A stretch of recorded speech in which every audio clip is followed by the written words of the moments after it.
In the name of Allah, the most compassionate, the most merciful, and may the peace and blessing of Allah be upon His last and beloved Messenger Muhammad, and may the peace and blessing of Allah be upon you all. The title of this video is, How does Satan make a person ignorant? Now, as an introduction to this video, if we ponder upon verse number 12 of chapter 7 of the Quran, which is the last revelation of Allah God to people, the translation of the verse is the following. Allah God said, "What prevented you that you did not prostrate when I commanded you?" Satan said, "I am better than him. You created me from fire, and him you created from clay." In this Quranic verse, Allah God Almighty is informing us what transpired, what happened when Allah created Adam, peace upon him, and He commanded the angels to prostrate to Adam. Now Allah informs us that Satan, he disobeyed Allah God Almighty, and he refused to prostrate to Adam, peace upon him. And the response of Satan was that he thought that he was better than Adam, that he was created from fire and Adam was created from clay. So what this tells us, among so many other things, that Satan, he knows so much about humans, because he said that he knows that Adam was created from clay, from soil material. So this again tells us that Satan knows so much about you, meaning that he knows your weaknesses, he knows your strong points, he knows how to affect you. And also, if we ponder upon verse number 1 of chapter 96 of the Quran, which states, "Read in the name of your Lord who created." This is the first verse to be revealed in the Quran, where Allah God Almighty is ordering us here to read, to seek knowledge. So we can learn that the single most important characteristic that of a human in the sight of Allah God Almighty, your ability to gain knowledge. Allah honored the humans, and the single most important quality for this honor is that your ability to gain knowledge. And in the Quran, Allah tells us that He taught Adam, peace upon him, all the names. So your ability to have knowledge, to gain knowledge. And Satan knows this, and Satan knows the importance of knowledge, and that knowledge elevates you, and you become in a state that Allah wants for a human to be in that dignified, uplifted state of a person, status. So what happens that Satan wants you to live in ignorance about Allah God Almighty, about the revelations of Allah to people, about the Quran, about Islam, and in general to be ignorant about matters that help you in your life, that benefit you in your life. So Satan wants a person to be in complete ignorance. Why? Because when a person is ignorant, his inclination to do crime increases. There is no real kind of deterrent. When a person is ignorant, he's unaware that this is right, this is wrong, this will happen to me if I do this. So when ignorance increases, the crime rate increases, adultery, all of kind of bad things that destroy a society increases with ignorance, with the rise in ignorance among people. So Satan, as an enemy, wants you to be ignorant, to destroy society and destroy you by committing acts that you think they are good, but actually these acts, they will bring you pain and despair in this life and the hereafter. So the question now, how does Satan make you ignorant? Now, to answer this question, we need to understand first, how does Satan affect people? How does Satan affect each and every one of us? Now, I dealt with this question in so many of my videos. I'll just give here a quick summary, because it's a very important subject, very important topic. How does Satan affect each and every one of us? Now, the summary can be found by pondering upon 2 verses of the Quran. The first verse, as you can see on the screen, is verse number 4 of chapter 114 of the Quran, which states, "From the evil of the whisperer who hides." Here Allah Almighty tells us that Satan, he whispers to each and every one of us. meaning he talks to you, but at the same time he hides from you. So Allah is informing us, is telling us that Satan whispers to each and every one of us, but at the same time he hides from you, meaning that he doesn't want you to feel his presence. And how can Satan accomplish this? Now, we know that each and every one of us has a voice of oneself, and that's the voice you speak with, and the same voice you hear in your head when you are thinking quietly to yourself. And that voice, as you can see on the screen, has a certain frequency, style, the languages you know, has certain characteristics. So what your companion devil, what Satan does, that he matches his voice with regards to tone, frequency, the languages you know, to the voice you hear in your head. And he talks to you, you hear ideas, the ideas pop up in your head, just appear in your head, and you think that yourself is telling you this, or you are thinking with yourself with these ideas, but actually they are from your companion devil. Once again, the way that Satan affects each and every one of us, and there is no one immune from this, that he matches his voice with the one you think in your mind. With regards, you know English, he will speak to you in English. You know Portuguese, you know Chinese, you know Japanese, you know Arabic. He matches his voice with all aspects to your own voice. And you're sitting or traveling, and you just experience a thought, just pops up in your head out of nowhere. And you think that yourself is telling you this, but actually it's companion devil. So that is the way Satan affects each and every one of us. Now, the other verse that gives another additional understanding on how does Satan affect us can be found in the Quran in chapter 113, verse 4, which states, "And from the evil of the blowers in the knots." And from the evil of the blowers in the knots. Also, Allah tells us that Satan affects us by blowing in the knots. What are these knots that Satan blows into? And now, if we ponder upon how Allah created our body, as Allah orders us to do in the Quran, and we look at the human brain, we see that the brain is composed of neurons assembled together in like lobes, or we can say like knots, like strings weaved together to form kind of like a cotton ball, like strings weaved together to create an object. So as you can see, they are like neural knots. So going back to the verse in the Quran that Satan blows in the knots, meaning that Satan, when he whispers to you, he directs the vibrations from his sound to the knots in your brain. Now, how can you understand this? Now, these neural knots or lobes in the brain, they are responsible for various functions.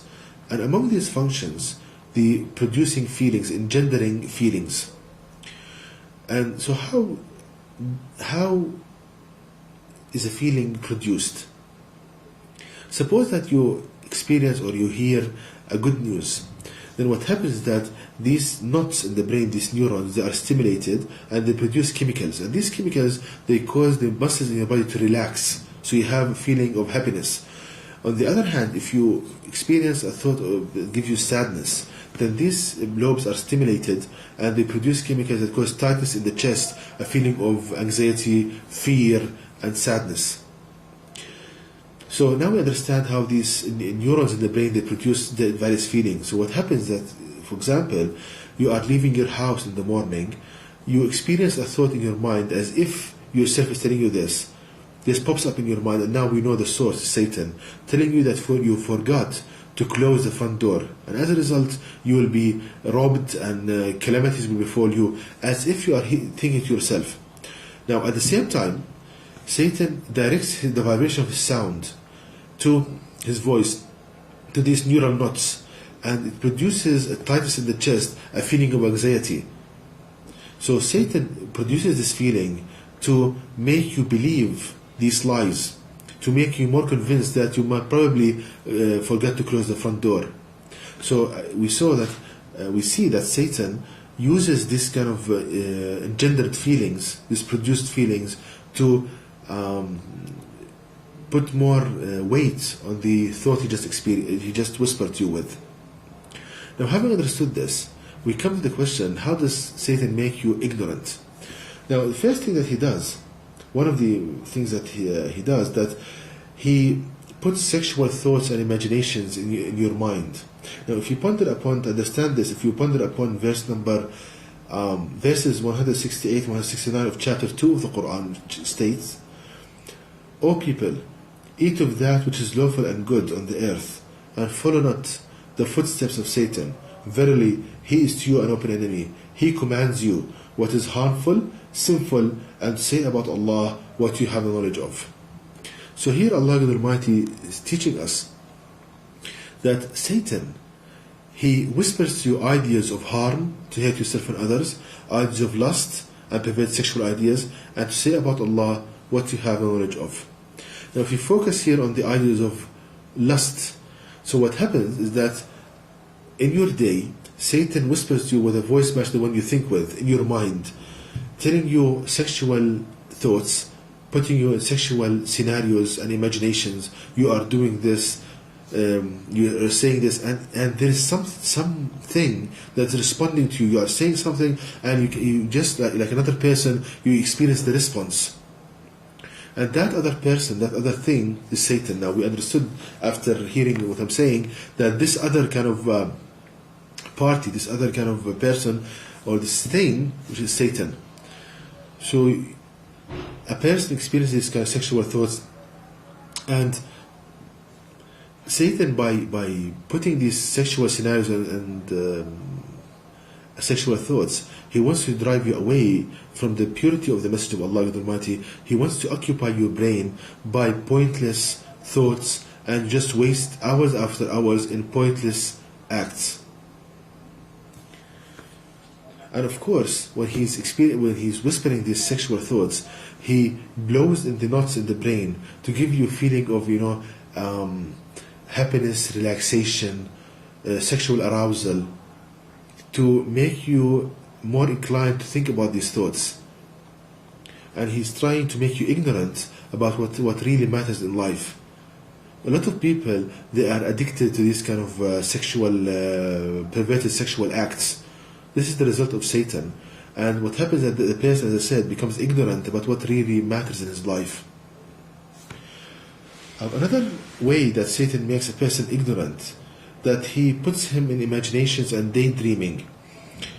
Now, if we ponder upon verse number 64 of chapter 17 of the Quran, which states, and before them gradually those whom you can among them with your voice, and with your voice, make a source of them with your imaginations and your reduced feelings, mutually share with them wealth and children, and make promises to them, but Satan promises them nothing but deceit.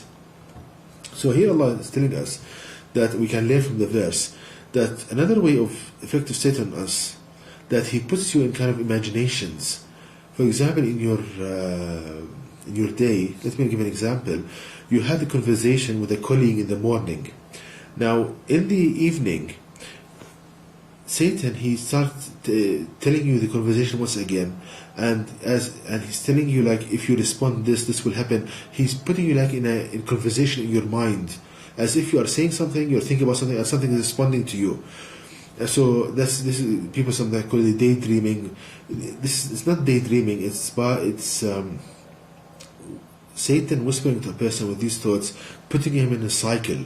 And what happens is that hours and after hours pass by, and a person, he's wasting his time, wasting his effort, wasting his concentration in pointless endeavors. It's something that's just waste his time away. That's it. And Satan, whatever thing that brings you pain and despair, you will find Satan there. Now, another way that Satan makes a person ignorant, forgetfulness. Now, if you ponder upon verse number 63 of chapter 18 of the Quran, which states, he said, do you remember when we betook ourselves to the rock? I indeed forgot the fish. None but Satan made me forget to remember it. It took its course in the sea in a strange way. Now, in this verse, Allah is telling us what happened between Moses, Prophet Moses, between him and his companion on the journey. Now, what happened that his companion forgot the fish, their lunch, and what his companion said that Satan made me to forget it. So, Satan caused a person to be forgetful. How can we understand this? What happens is that, as I said, by Satan engaging you in conversation in your mind, by putting these kind of sexual scenarios. You are concentrating on other pointless aspects of these thoughts, but you are forgetting what's really important in your life. For example, suppose that you need, when you leave your house in the morning to go to work, you need to pick up something from a certain place. Now, Satan starts telling you, maybe you forget the door, this will happen to you in your office. He started putting you all of these pointless kind of thoughts in your mind, so you forget what you need to do. You forget the important things in your life. So this is how Satan makes you forgetful and ignorant about so many aspects. Another way that Satan produces fear and makes you to focus on a one topic. Now, how to understand this? If we ponder upon verse number 268 of chapter 2 of the Quran, which states, Satan threatens you with poverty and orders you to commit sinful acts, whereas Allah God promises you forgiveness from Himself and bounty, and Allah God is all sufficient for His creatures' need, all knower. So here Allah God Almighty is telling us that Satan threatens you with poverty. What does this mean? Now, Satan, he whispers you with a voice match the one you think with in your mind, telling you that you will become poor, calamities will befall you, you will be in a horrible state. So he threatens you with poverty. Now, one of the reasons that Satan does this, he makes a person to concentrate so much on money, how to gain money, either lawfully or unlawfully, all of his life thinking about money. And focusing on this topic so much, he becomes ignorant about so many other things. The only thing he knows how to get money, how to spend money. He likes shopping. He likes so and so. So all of his kind of energy and time is spent on this one aspect.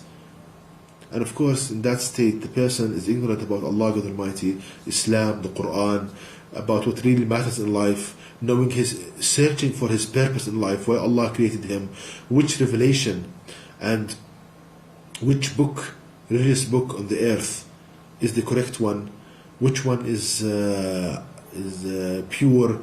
All of these questions, Satan tries to blind a person from thinking about these questions by making him focus on pointless thoughts. Another way that Satan makes a person ignorant, trying to distort religious concepts and driving people away from the Quran. Now, if you ponder upon verse number 169 of chapter 2 of the Quran, which states, He, i.e. Satan, commands you what is harmful, sinful, and say about Allah God what you have no knowledge of. So here, Allah is telling us that Satan whispers to a person with ideas of harm, to hurt himself and others, ideas of lust and perverse sexual ideas, and to say about Allah what you have no knowledge of.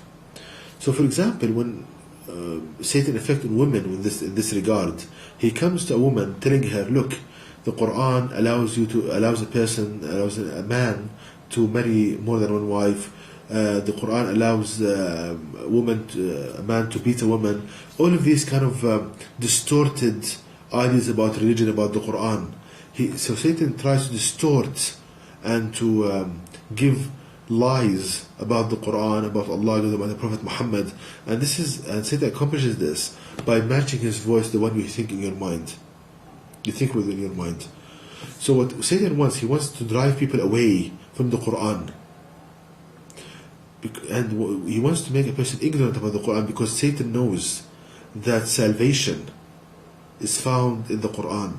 The true understanding for everything is found in the Quran. Your happiness is by following the Quran. Satan knows this, so he will try so many things to drive you away from the Quran. Sexual thoughts, distorted images, distorted thoughts about Islam. He will try everything. So I hope, brothers and sisters, now you realize the amount of attack of Satan on you. Now, what is the way out of this? It's very straightforward. Now, once you know that Satan comes to you with a voice match, the one I think with, and he produces these feelings to strengthen the thought he just whispered to me with, the way is very simple. That now you know your enemy and how he attacks you. Every time you experience a thought from Satan, you seek refuge with Allah, meaning that you remember this guidance. And you remember that these thoughts is from an enemy of mine who wants to waste my time, my energy, and he wants pain and despair for me in this life and hereafter. That what you should do, you should not believe these thoughts, don't give it any attention, and don't carry them out. You just ignore these thoughts. He's telling you to think about sexual acts. You don't think about these acts.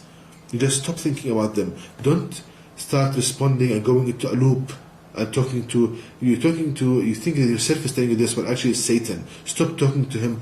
Stop giving him any attention. That's basically the way. It's not easy to do at first, but after a while you keep doing it, you keep ignoring these thoughts and not carrying them out, nor thinking about them. It becomes easier. And the more you fight Satan, the more you ignore him, the more time you have to focus on what really matters. Knowledge about Allah God Almighty, about the Quran, how to strive to make the way to Creator Supreme. Is the book I'm following, like for example the Christians, is the Bible correct, incorrect? What's my purpose in life? So all of this, when you have more time and more energy, you can invest them in something that will bring you happiness in this life and the hereafter. And to know more details about this topic, please visit my website at www.quran-miracle.com, and you can email me at zquran@yahoo.com, and may the peace and blessings of Allah be upon you all.